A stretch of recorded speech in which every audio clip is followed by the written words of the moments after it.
एक ऐसा अजीब सीरियल किलर जो चलती ट्रेन में महिलाओं के साथ रेप और मर्डर करता था। वो दिव्यांगों के लिए आरक्षित डिब्बे में ही वारदात को अंजाम दिया करता था। 5-5 कत्ल करने के बाद उसके पकड़े जाने की कहानी हैरान करने वाली है। नमस्कार, प्रणाम, मैं मनीष त्रिपाठी और आज की कहानी गुजरात से है। गुजरात के सूरत में एक डिस्ट्रिक्ट वलसाड पड़ता है और इसी वलसाड में ही एक railway station Udvada railway station पड़ता है। शाम का वक्त था, तारीख 14 नवंबर।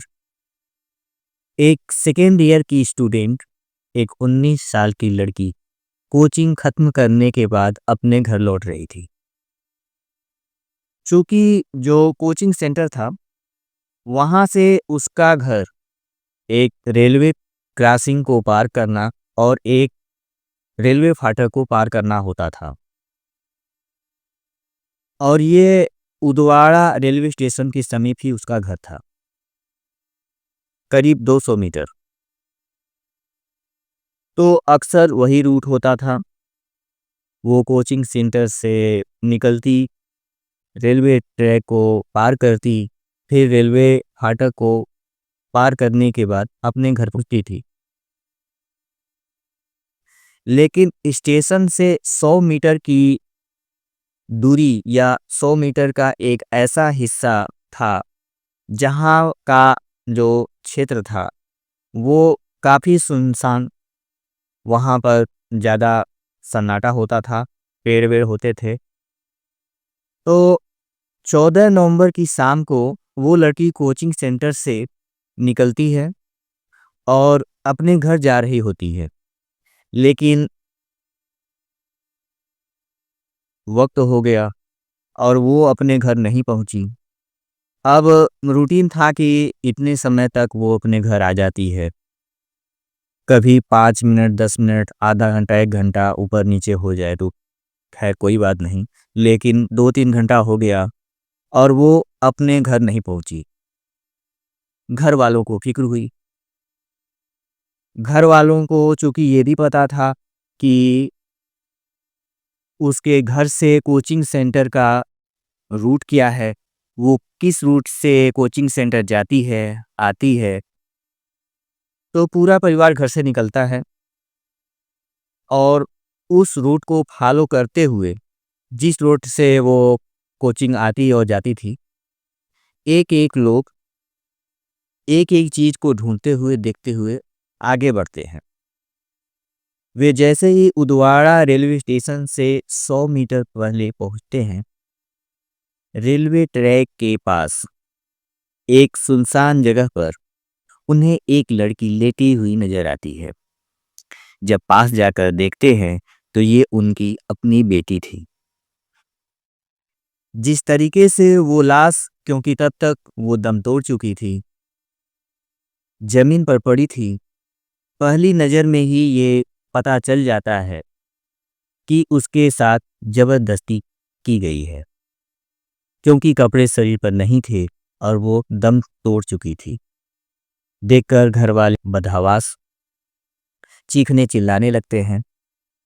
अब शोर सुनकर आसपास के लोग जमा हो जाते हैं। रेलवे पुलिस भी पहुंचती है। आनन फानन में फिर पुलिस को फोन किया जाता है, पुलिस पहुंचती है। अब पुलिस ने तफ्तीश शुरू कर दी। लाश के पास से उस लड़की का बैग मिला जिसमें किताबें थी और साथ ही दो और चीजें मिली, एक सफेद स्वेटर और एक काले रंग का बैग, पिट्ठू बैग, जो कंधे पर रखा जाता है। अब घर वालों ने बताया कि ये स्वेटर और ये काला बैग उस लड़की का नहीं है। अब पुलिस वालों ने उस बैग को खोला तो उसमें से 3 जर्सी, 2 हाफ पैंट और एक मोबाइल चार्जर मिला।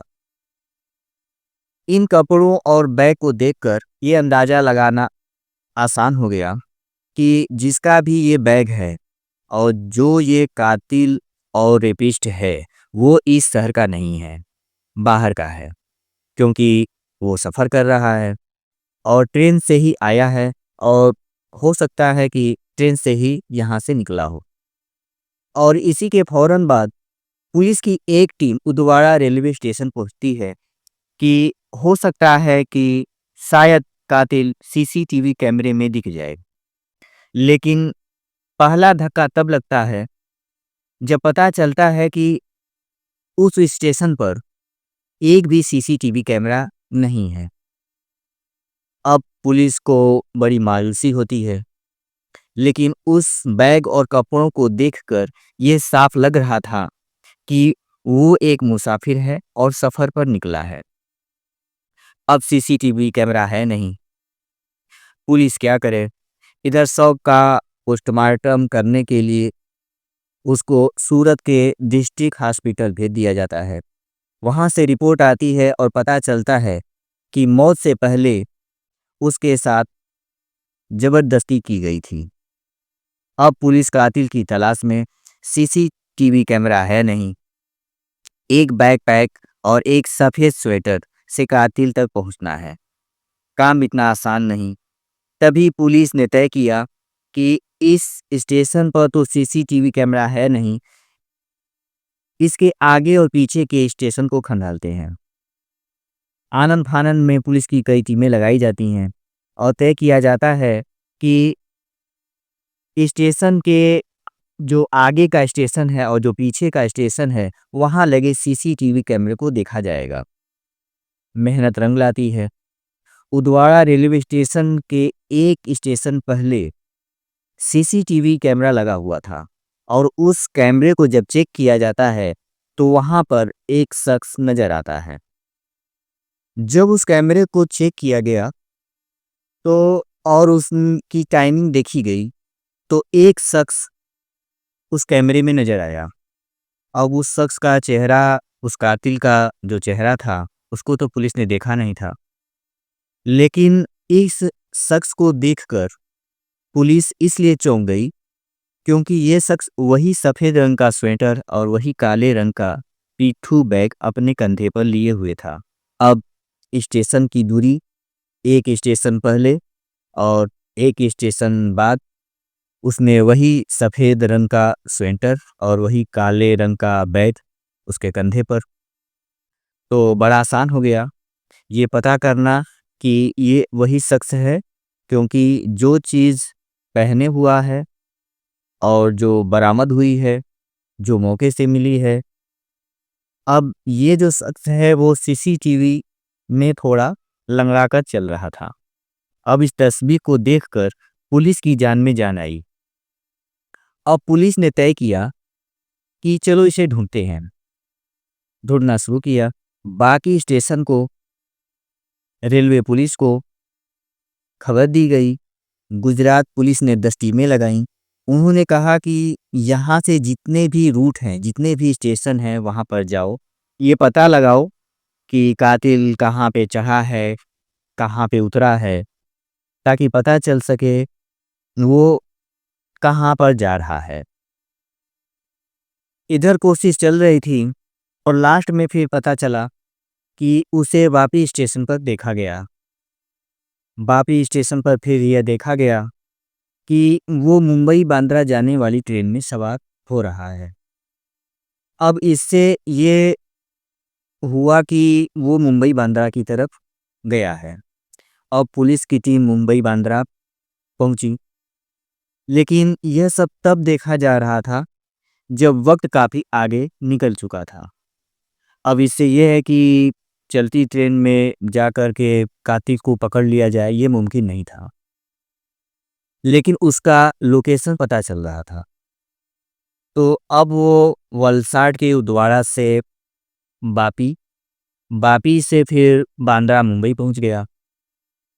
ये सब सीसीटीवी कैमरे में कैद हो गया, लेकिन इसके आगे वो फिर गायब।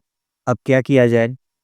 यह पहला मामला होगा जिसमें दिव्यांग सीरियल किलर है।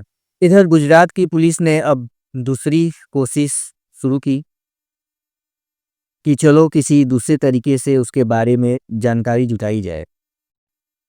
सीसीटीवी कैमरे में कैद उस कातिल का जो चेहरा है उसका प्रिंट आउट निकलवाया गया और गुजरात की जेल में बंद तमाम कैदियों के डेटाबेस से मिलान किया गया। इस शक्ल का कोई कैदी आपकी जेल में था, जेल से रिहा हुआ हो, लेकिन अफ़सोस कि गुजरात का हर जेल और उसमें बंद कैदियों के डेटाबेस से उस कातिल का चेहरा, उसकी मिलान नहीं हो सकी। अब यहाँ भी नाकामी, दिन बीत रहे हैं। तब पुलिस ने फिर नेशनल डेटाबेस, देश भर की अलग-अलग राज्यों में कैदियों की जो डेटाबेस थी, उसे निकालना शुरू किया। उसने हर एक स्टेट को ये तस्वीर भेज दी कि भाई देखकर बताएं कि इस तस्वीर में जो शख्स है, वो कभी आपकी जेल में रहा हो, जेल से रिहा हुआ हो। हर तरफ से पुलिस को नाकामी मिल रही थी कि तभी ये खुशखबरी मिलती है। राजस्थान के जोधपुर में एक कैदी का चेहरा इस कातिल से मैच कर जाता है। पता चलता है कि इसी साल मई में वो जेल से बाहर निकला है। मामला था ट्रक चोरी का। जब चेहरा मैच किया तो फिर जेल से रिकॉर्ड भी मिले। फिर पता चला कि उसका नाम राहुल जाट है और वो हरियाणा के रोहतक जिले का रहने वाला है। अब पुलिस रोहतक पहुंचती है इस उम्मीद में कि कातिल मिल जाएगा, लेकिन पता चलता है कि वहाँ उसकी माँ और भाई ने बहुत पहले ही उसे घर से निकाल दिया था, क्योंकि वो चोरी करता था, गुंडागर्दी करता था और इसी चोरी और गुंडागर्दी के चक्कर में वो कई बार जेल भी जा चुका था। आस-पड़ोस के लोग उससे काफ़ी परेशान थे। इसीलिए घर वालों ने बहुत पहले ही उसे घर से निकाल दिया था और घर से बेदखल कर दिया था और उसके बाद वो पलट कर कभी घर आया नहीं। इसीलिए घर वालों को कुछ पता नहीं है। अब नाम तो मिल गया लेकिन पता नहीं मिला। इधर पुलिस की कोशिश जारी थी। तमाम तरीके से पता लगाने की कोशिश की जा रही थी। मुखबिरों का जाल बिछा दिया गया था। इधर मुंबई की बांद्रा पर भी नज़र थी, जहां आखिरी बार उसे सीसीटीवी कैमरे पर देखा गया था। वक्त बीत रहा था और धीरे-धीरे 10 दिन बीत गए। 14 नवंबर को उस लड़की की लाश मिली थी और अब 24 नवंबर की तारीख आ गई। अचानक वलसाड के चीफ अपने दफ्तर में बैठे थे, तभी उनके फ़ोन की घंटी बजी। सामने उनका मुखबिर था, जो बांद्रा रेलवे स्टेशन पर एक हॉकर का काम करता था। अब जो रेलवे स्टेशन पे जो दुकानें होती हैं, जो सामान बेचने का काम करते हैं, उन्हें हॉकर कहते हैं। तो उसका फ़ोन आया। उसकी वजह ये थी कि वलसाड पुलिस ने गुजरात से लेकर मुंबई तक के जितने भी रेलवे स्टेशन थे, उन सबको उस कातिल की तस्वीर जो सीसीटीवी कैमरे से मिली थी, दे दी थी कि कहीं ये शख्स दिखे तो पुलिस को खबर करें। तो बांद्रा रेलवे स्टेशन के हॉकरों के पास और रेलवे पुलिस के पास उस कातिल का चेहरा, उसकी तस्वीर मौजूद थी। तभी एक हॉकर ने फ़ोन किया, पुलिस चीफ का नंबर था। उसने बताया कि अभी-अभी मैंने उसे देखा है, जिसकी तस्वीर आपने दी है। वो वैसे ही लंगड़ा कर चल रहा है और वो बांद्रा से भूत जाने वाली एक ट्रेन में बैठा है। अब इतनी जानकारी काफ़ी थी, लेकिन जब तक उसने इन्फॉर्मेशन दी, तब तक ट्रेन चल चुकी थी। आरपीएफ को अलर्ट किया गया, पुलिस की टीम लगा दी गई। एक टीम वापी में पहले से तैनात थी। अब ये ट्रेन चूंकि वापी से होकर गुजरने वाली थी, वापी में पुलिस को अलर्ट किया गया। वापी में जैसे ही ट्रेन रुकी, पुलिस वाले तुरंत ट्रेन में घुस गए। वो सादी वर्दी में थे और उन्हें ज़्यादा मशक्कत नहीं करनी पड़ी। एक सीट पर बैठा हुआ वो कातिल मिल गया, जिसकी तलाश में पिछले 10 दिनों से 5000 सीसीटीवी कैमरे और पुलिस की 10 टीमें लगाई हुई थीं। अब वलसाड की पुलिस राहुल को साथ लेकर आती है और पूछताछ शुरू होती है। पुलिस राहत की सांस लेती है कि चलो एक रेप और मर्डर का केस सुलझा दिया। राहुल से जब पूछताछ शुरू होती है और जैसे ही वह अपने विषय में अपनी कहानी बताना शुरू करता है, कहानी खत्म होते होते पुलिस को ये एहसास हो चुका था कि उन्होंने जिस शख्स को पकड़ा है वो एक रेप और मर्डर का क्रिमिनल नहीं है। उन्होंने किसी कातिल को नहीं पकड़ा है, बल्कि एक सीरियल किलर को पकड़ा है। एक ऐसा सीरियल किलर जिसने 5-5 कत्ल किए, और वो भी 1 महीने के अंदर। पुलिस वाले उसकी कहानी सुनकर हैरान रह गए। उसने अपनी पूरी कहानी सुनाई और सबसे पहले उसने उसकी कहानी सुनाई जहां से इस केस की शुरुआत हुई थी। 14 नवंबर सेकेंड ईयर की स्टूडेंट जिसकी लाश बुधवाड़ा के रेलवे ट्रैक के पास मिली। उसने बताया कि 14 नवंबर को वो वलसाड आया था। वहाँ कुछ दिन पहले वलसाड के एक होटल में उसने काम किया, फिर चला गया। पैसे बकाए थे और पैसे लेने थे। उसने पैसा लिया और फिर उदवाड़ा रेलवे स्टेशन आया। यहाँ से ट्रेन पकड़कर उसे मुंबई जाना था। ट्रेन लेट थी और स्टेशन के पास वो इधर-उधर घूमने लगा। जब वो प्लेटफार्म के अंतिम छोर पर था, उसने देखा कि वही लड़की है और कोचिंग पढ़ने के बाद अपने घर जा रही है। आसपास कोई है नहीं, शाम का वक्त है, सन्नाटा छाया हुआ है। तो मैंने उस लड़की का 100 मीटर तक पीछा किया और मैं मौके की ताक में था। 100 मीटर के बाद मुझे एक ऐसी जगह मिली जहाँ पर झाड़ियाँ थी, पेड़ थी और दूर-दूर तक कोई नहीं था। जब वो उस लड़की के पीछे चल रहा था, तो उस लड़की को एहसास नहीं हुआ, क्योंकि बहुत सारे लोग स्टेशन पर आते-जाते रहते हैं। लेकिन मौका मिलते ही उसने लड़की को दबोचा और उसके साथ ज़बरदस्ती की और फिर उसका गला घोंटकर उसे मार दिया। गला घोंटने और ये सब करने के बाद उसे प्यास लगी। वो अपना स्वेटर उतार चुका था। इस दौरान उसका बैग वहीं पर ही रखा हुआ था। अब उसके सामने उस लड़की की लाश पड़ी थी, जिसके साथ पहले उसने ज़बरदस्ती की थी और उसकी गला घोंटकर हत्या कर दी थी। वो देखता है दूर-दूर तक कोई है नहीं। उस लड़की की लाश को वहीं छोड़कर 100 मीटर दूर स्टेशन पर वो जाता है। एक जूस और दूध का पैकेट लेता है, उसे पीता है और फिर उस लाश के पास जाता है इस इरादे के साथ कि वो फिर ज़बरदस्ती करेगा एक मुर्दा लाश के साथ। लेकिन जैसे ही वो उस जगह पर पहुंचता है, वो देखता है कि उस जगह पे काफ़ी भीड़ है। उस दौरान ये हुआ कि परिवार वाले उस जगह पर पहुंच गए थे। काफ़ी भीड़ हो गई थी और ये कातिल दूर से ही ये सब नज़ारा अपनी आंखों से देख रहा था। वो समझ गया कि बात खुल गई है। ये वापस पलटता है, अपना बैग पैक और स्वेटर वहीं पे छोड़ देता है और प्लेटफार्म पर आता है।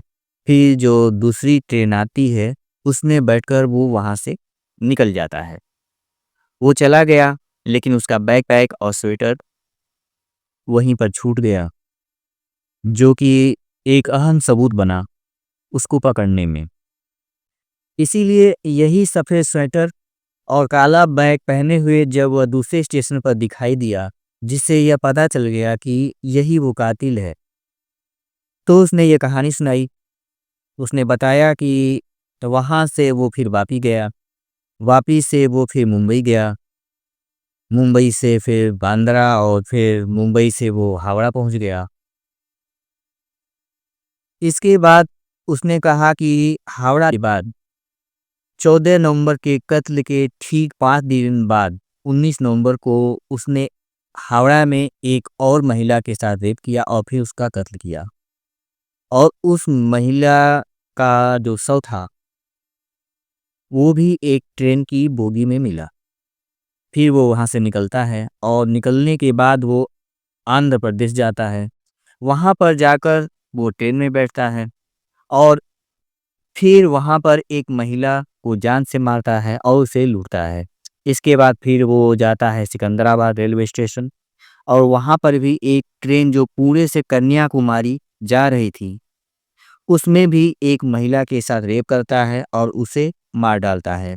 उसने कहा कि 20 अक्टूबर को उसने पहला कत्ल रेलवे में किया था, 25 अक्टूबर को दूसरा और उसके बाद फिर गैब आया। फिर 14 नवंबर को उसने वलसाड में इस कॉलेज स्टूडेंट का कत्ल किया। ये इकलौता कत्ल था उन 5 कत्लों में जो किसी ट्रेन के डिब्बे में नहीं बल्कि बाहर किया गया था। और फिर उसने इस कत्ल के बाद यानी 14 नवंबर के बाद 2 और कत्ल किए, 19 और 23 नवंबर को। तो कुल मिलाकर 5 कत्ल किए। और पुलिस ने फिर पूछा कि अच्छा ये बताओ तुमने 5 कत्ल किया, क्यों किया? और इस क्यों से भी बड़ा सवाल ये था कि उन 5 कत्लों में से 4 कत्ल ऐसे थे जो उसने भारतीय रेलवे के उन डिब्बों में किया जो विकलांगों के लिए आरक्षित थे। जो उसने हावड़ा में कत्ल किया वो दिव्यांगों के लिए रिजर्व बोगी थी। जो उसने आंध्र प्रदेश में किया वो भी दिव्यांगों के लिए रिजर्व बोगी थी। जो उसने सिकंदराबाद में किया वो भी दिव्यांगों के लिए रिजर्व बोगी थी। इसके बाद उसने एक और जगह पर जो किया वो भी दिव्यांगों के लिए रिजर्व बोगी थी। और ये चारों की चारों महिलाएं भी दिव्यांग थीं। दिव्यांग महिलाओं का कत्ल भारतीय रेलवे के आरक्षित डिब्बे में करने के पीछे क्या कारण है, हो सकता है? जब पुलिस ने उससे पूछा तो उसने अपनी कहानी सुनाई और उस कहानी में ही उसके सवालों के जवाब भी थे। राहुल हरियाणा का रहने वाला था, रोहतक जिले का। जब ये थोड़ा बड़ा हुआ तो इसके पिता की मृत्यु हो गई। उसके बाद बचपन में ही इसको पोलियो हो गया था। पोलियो की वजह से इसका बायां पैर खराब हो गया था और ये लंगड़ा कर चलता था। फिर स्कूल में दाखिला मिला और इसके लंगड़ा कर चलने की वजह से स्कूल के जो बच्चे थे इसका मजाक उड़ाते थे। धीरे धीरे ये बात उसको बहुत बुरी लगी। इसके बाद धीरे धीरे फिर थोड़ा करते करते ये पढ़ता लिखता गया। इसके बाद इसका एक सपना था कि ये बड़ा होकर के ट्रक ड्राइवर बनेगा और ट्रक चलाएगा। चूंकि इसको पोलियो हो गया था, एक पैर इसका खराब हो गया था, तो किसी ने इसे ट्रक ड्राइवर की नौकरी नहीं दी। ये बात उसको चुभ गई। तब उसने पहला जुर्म किया। उसने कहा कि जिस ट्रक को मैं चलाना चाहता हूँ ये मुझे चलाने नहीं दे रहे। तो उसने ट्रक ही चोरी करना शुरू कर दिया। उसने 12 ट्रक चुराए अलग अलग जगहों पर और इसी चोरी के चक्कर में कई बार वो पकड़ा गया और जेल गया। फिर जमानत पर बाहर आया तो जेल आना जाना लगातार लगा रहा। आखिरी बार वो ट्रक चोरी के मामले में जोधपुर की जेल में बंद था और इसी साल मई में उसको बेल मिली थी। घर वालों ने वैसे ही उसे निकाल दिया था। वो बाहर आया। बाहर आने के बाद वो इतनी बार जेल जा चुका था कि अंदर कितने सारे कैदियों से वो मिल भी चुका था और इसीलिए वो एक पेशेवर अपराधी बन चुका था। बाहर आने के बाद उसको बचपन की जो बातें हैं उसको याद आती थीं कि आज भी लोग उसे देख कर के उसका मजाक उड़ाते हैं, उसके ऊपर हंसते हैं। ये जो चीज़ें थी उसके अंदर इतना घर कर गई थी कि उसे चिढ़ हो गई। और उसके बाद पहली बार उसने देखा कि दिव्यांग कोटे की जो बोगी होती है उसमें बहुत ज़्यादा भीड़ नहीं होती है। चूँकि वो खुद एक दिव्यांग था तो वो उसी बोगी में चढ़ जाता और जहाँ उसे महिला दिखी पहली बार 20 अक्टूबर को उसने अपनी सारी खुन्नस, अपनी सारी भड़ास उस महिला पर निकाल दी। उसने उसके साथ रेप किया और फिर उसको मार दिया। इसके बाद वो निकल गया और फिर उसे लगा कि ये तो बड़ा आसान है, पकड़ा भी नहीं गया। वो एक स्टेट से दूसरे स्टेट में पहुंचता रहता और एक ही स्टेट में वो कभी क्राइम को रिपीट नहीं करता था और इसी तरह अलग अलग स्टेट में जाकर क्राइम करने लगा। 14 नवंबर को वलसाड गुजरात में यह कत्ल किया। तो ये पहला ऐसा केस था जो ट्रेन के बाहर किया गया था और इसीलिए वो पकड़ा भी गया, क्योंकि अगर वो सफ़ेद स्वेटर और वो काला बैग नहीं होता तो शायद वो पकड़ा भी नहीं जाता। 4 कत्ल उसने ट्रेन के उस बोगी में जो दिव्यांगों के लिए आरक्षित थे उसमें किया और इसीलिए कभी किसी को शक भी नहीं हुआ, क्योंकि अलग अलग पुलिस अलग अलग मामले से जांच करती रही। लेकिन पहली बार ट्रेन के बाहर निकला, क्राइम किया और फिर पकड़ा गया। 24 नवंबर को वो पकड़ा गया। अब पुलिस उसे पूछताछ कर रही है। ये खुद विकलांग है और ये शख्स अपनी जैसी महिलाओं को, वो भी भारतीय ट्रेन में, उनका रेप और मर्डर क्यों कर रहा था। शायद अब भी इसका सही जवाब पुलिस को नहीं मिला है। उम्मीद है कि उसकी जो पुलिस कस्टडी है, तो पुलिस कस्टडी खत्म होते होते इसका जवाब भी मिल जाएगा। लेकिन यह हैरान कर देने वाली घटना है कि चलती ट्रेन में भी महिलाएं सुरक्षित नहीं हैं। तो ये थी आज की कहानी। कहानी कैसी लगी कमेंट करके ज़रूर बताइएगा। मिलते हैं किसी और कहानी के साथ। तब तक अपना ख्याल रखिएगा, अपने परिवार का ख्याल रखिएगा। जय हिंद।